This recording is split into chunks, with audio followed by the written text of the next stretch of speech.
ka juya duk hujjoji na gaban karatu hankali ma ka juya mun duk hujjoji na sama a ƙasa idan yin gobe wannan da tare da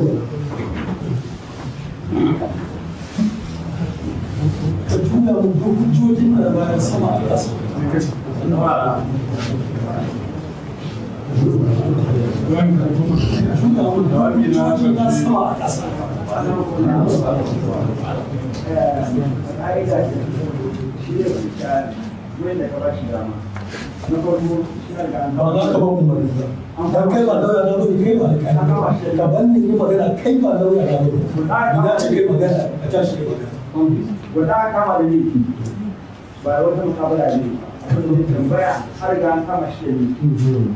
ko ta ce dan me ba za a yi kuma hukunci ne a Canada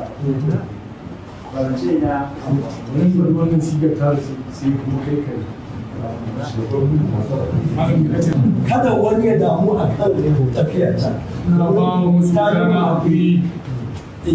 su sani cewa su samu damuwa kan tafiyar ta lahira saboda wallahi tallahi zai shiga lahira da girma abun zan yi mutuwa ta girma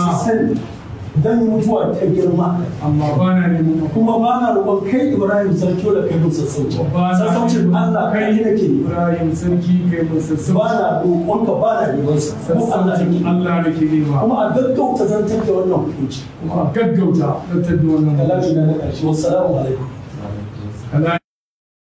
magana muke ji sai a kashe Dr. Abdul Jabbar Nasir Kabara akan me ya zage manzan Allah an durun waye shegu saboda an muku shurun an zage wani manzan Allah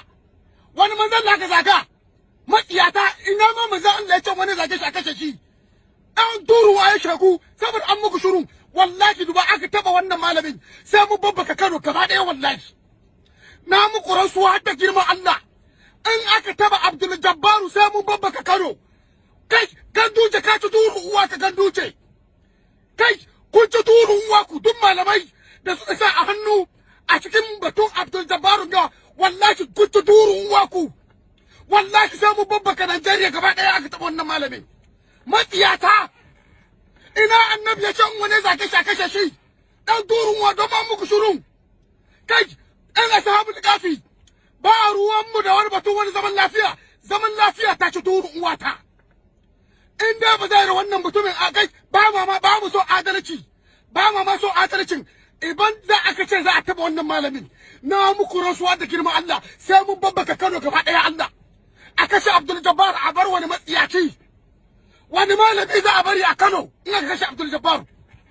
idan Abdul Jabbar ya mutu wani malami ya saura a Kano wani malami matsiyata kai ashabul kafi na